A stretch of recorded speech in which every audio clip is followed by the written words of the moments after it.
नमस्कार दोस्तों, आम आदमी की सैलरी कितनी है, आम आदमी कितना पैसा कमाता है, ये बातें तो चर्चा में होती रहती हैं। लेकिन हमारे जो माननीय होते हैं, विधायक होते हैं, सांसद होते हैं, मंत्री होते हैं, कैबिनेट मंत्री होते हैं, वो कितनी सैलरी पाते हैं, ये बात लोग जानना चाहते हैं।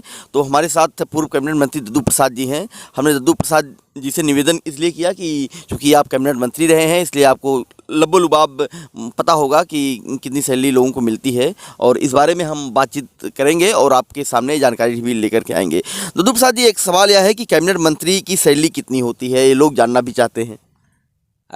कैबिनेट मंत्री और विधायक की सैलरी लगभग बराबर होती है, और जो लगभग आज की तारीख में सारे भत्ते और मानदेय और चिकित्सा भत्ता मिला के लगभग 1,50,000 रुपया मासिक है, जो इस समय है। देखिए, अगर जनप्रतिनिधियों की सैलरी की बात करें तो जब देश में लोकतंत्र प्रारंभ हुआ 1936 से, तो सैलरी विधायक और सांसद की नहीं रखी गई। परम पूज्य बाबा साहब डॉक्टर भीमराव अंबेडकर ने ये तनख्वाह, वेतन जनप्रतिनिधियों के और कैबिनेट मंत्री की, मंत्री परिषद के सदस्यों की वेतन निर्धारित कराने का काम किया। उसके पीछे उनका तर्क था कि अगर उनको अमीर घराने के लोगों को, पूंजीपतियों को, जमींदारों को ही अगर राजनीति में लाना है तो कोई तनख्वाह न दें तो चलेगा, पर अगर आपकी परिकल्पना निर्धनों को भी लोकतंत्र के आधार पर जनप्रतिनिधि बनना है तो तनख्वाह ज़रूरी है, अन्यथा भ्रष्टाचार को बड़े पैमाने पर बढ़ावा मिलेगा। और लोकतंत्र को, चुनाव प्रक्रिया को कम खर्चीला होना चाहिए, बिल्कुल खर्च भी नहीं होना चाहिए। और मैं सबूत हूँ कि मैं जीरो बैलेंस पर जीत के आया हूँ, लगातार जीता हूँ, और इसी उत्तर प्रदेश में लगभग 100 लोग से ऊपर हुए 93 और 96 और 2002 में जो जीरो बैलेंस पर जीते हैं। तो इसलिए तनख्वाह मैंने आपको बता दिया। अच्छा, तो ये भी बताइए कि ये जो सैलरी मिलती है तो मंत्रियों को, कैबिनेट मंत्रियों को, विधायकों को बराबर कैसे होती है? क्या उन्हें कोई अंतर नहीं होता क्या? हाँ, नहीं, ज़्यादा अंतर नहीं है। कैबिनेट मंत्री को पावर ज़्यादा है और विधायक के पावर कम है, ये अंतर है, पर सैलरी जो है वो लगभग बराबर है। अच्छा, पूर्व विधायक की कितनी सैलरी होती है? हाँ, पूर्व विधायक की सैलरी नहीं होती है, उनको पेंशन दिया जाता है। हाँ, पेंशन की कार्यकाल को उन्होंने कितने वर्षों तक सेवाएं दी हैं उसको ध्यान में रखते हुए अलग अलग पेंशन है उनकी। और जो 25,000 से प्रारंभ होती है मंथली, और कई विधायकों की 60,000, 65,000, 75,000 तक रुपए तक की, जिन्होंने ज़्यादा टर्नओवर किए हैं, तो इस तरीके से 25,000 से लेके 75,000 रुपया मासिक तक पूर्व विधायकों की पेंशन है। अच्छा, मान लीजिए कोई विधायक 4 बार रहा है और 1 बार सांसद रहा है, और बीच में मान लीजिए उसके बाद कोई कैबिनेट मंत्री हो गया या कुछ और हो गया, तो फिर क्या उसको मतलब कई तरह के वो मिलते हैं क्या पेंशन? 2 जगह से पेंशन नहीं मिलती है। या तो वो लोकसभा से, भारत सरकार से पेंशन उठाएंगे, और अथवा राज्य सरकार से उठाएंगे। एक ही जगह से है, और इस बारे का एफिडेविट उनको देना होता है, क्योंकि पेंशन का भुगतान कोषागार से होता है।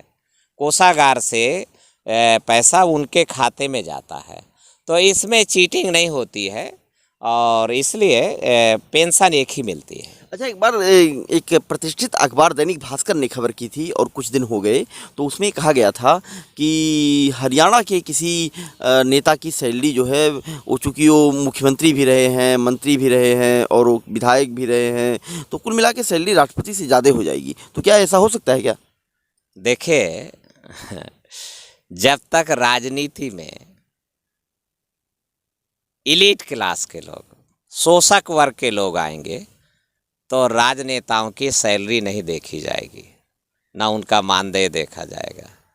पर राजनीति में कोदवा भैरवा के लड़का आ जाए और घुरहू का लड़का आ जाए, तो फिर वो पूँछ उठा उठा के उनकी तनख्वाह, उनका खाना, उनका पीना, वो कौन सी गाड़ी में चलते हैं, कहाँ सोते हैं, ये देखा जाएगा।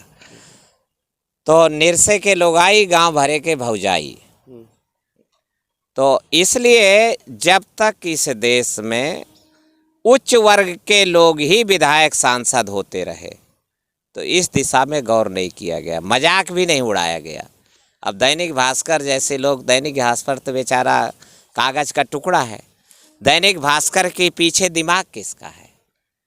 तो मेरे नौजवान भाइयों, दैनिक भास्कर के पीछे जो दिमाग है वो शरारती है, और शरारतन वो जो है मखौल उड़ाना चाहते हैं, और मखौल उड़ाते हुए ऐसी खबरें छाप रहे हैं जिस खबर का आपने हवाला दिया तथ्यों से परे है, बकवासपूर्ण है, ऐसी कोई सच्चाई नहीं है। अच्छा, वर्तमान समय में क्या सैलरी को बढ़ाया जाना चाहिए या किस रूप में आप देख रहे हैं? नहीं, सैलरी महंगाई के अकॉर्डिंग बढ़ाई जाती है जिस तरीके से सरकारी अधिकारी कर्मचारियों की है, तो इसलिए सरकारी अधिकारी कर्मचारियों की भी तनख्वाहें नहीं बढ़ानी चाहिए, और विधायक सांसदों की भी तनख्वाहें नहीं बढ़ाई जानी चाहिए, पूर्व विधायकों की भी नहीं बढ़ाई जानी चाहिए। जब भी वृद्धि हो महंगाई के सापेक्ष में हो। तो मुझे ऐसा प्रतीत हुआ है कि महंगाई के सापेक्ष से कई गुना ज़्यादा सरकारी अधिकारी कर्मचारियों और विधायक और सांसद और मंत्रियों की तनख्वाह बढ़ती है। ये गलत है, इसको रोका जाना चाहिए। पर सरकार पहले तो अपने सरकारी अधिकारी कर्मचारियों को ही खुश करने के लिए तनख्वाहें बढ़ाती रहती है। अभी तक कितने वेतन आयोग, 12वां वेतन आयोग आ चुका है, और वो लगातार बढ़ाते रहते हैं। तो ये अंग्रेज़ों की नीति थी कि अंग्रेज़ जिनको साथ में लेकर के भारत के ऊपर शासन कर रहे थे, स्वभावतः सरकारी अधिकारी कर्मचारियों को साथ में ले रहे थे, गुटफेत में ले रहे थे, तो उनकी तनख्वाहें एक आम आदमी से ज़्यादा देते थे वो, ताकि वो खुश रहते थे, अंग्रेज़ सरकार का प्रशस्ति गान करते रहते थे। तो उसी परंपरा को भारत के अभिजात वर्ग ने भी अपना लिया है, और अधिकारी कर्मचारियों की तनख्वाहें बढ़ाते हैं तो जनप्रतिनिधियों की भी बढ़ा देते हैं। महंगाई के सापेक्ष बढ़ाया जाना चाहिए। तो प्रसाद जी, एक आखिरी सवाल यह है कि मंत्रियों का या नेताओं का एक समूह, विधायकों और सांसदों का एक समूह अपनी सैलरी तय कर लेता है, इस पर तमाम ऑब्जेक्शन होते रहे हैं, क्या ऐसा नहीं होना चाहिए? देखिए, विधायक सांसद नहीं तय करते हैं अपनी, ये भी भ्रांतिपूर्ण, ये जनता को उकसाने वाली, भड़काने वाली कार्रवाई है जिसपे कि प्रेजेंट सरकार को एक्शन लेना चाहिए। ये बहुत ही शरारतपूर्ण है ना, विधायक सांसद नहीं, ये तो जो व्यवस्था है, प्रक्रिया है। देखिए, उसमें विधानसभा में प्रस्ताव आता है तो वो पास होता है, इसके अलावा पर विधानसभा में प्रस्ताव कैसे आता है? प्रस्ताव को एक समिति है वो बनाती है, वो समिति में अधिकारी भी हैं, कर्मचारी भी हैं, तो इसलिए ये कहना गलत है। मैंने कहा महंगाई के सापेक्ष ये न्यायपूर्ण है। ठीक है सर, धन्यवाद। तो आप देखिए, सैलरी को लेकर के बड़ा कन्फ्यूजन था, लोग बड़े से बड़े सवाल करते थे, गलत रिपोर्टिंग भी हो रही थी, तो हमने आपको बताने की कोशिश की कि वाकई में सैलरी निर्धारण का काम अफसर और एक तरीके से कहा जाए समिति करती है, और इसके बाद हाँ कुछ विसंगतियाँ होती हैं, उस पर ध्यान देना चाहिए। कैमरामैन नदीम के साथ फर्क इंडिया के लिए अखिलेश कृष्ण मोहन।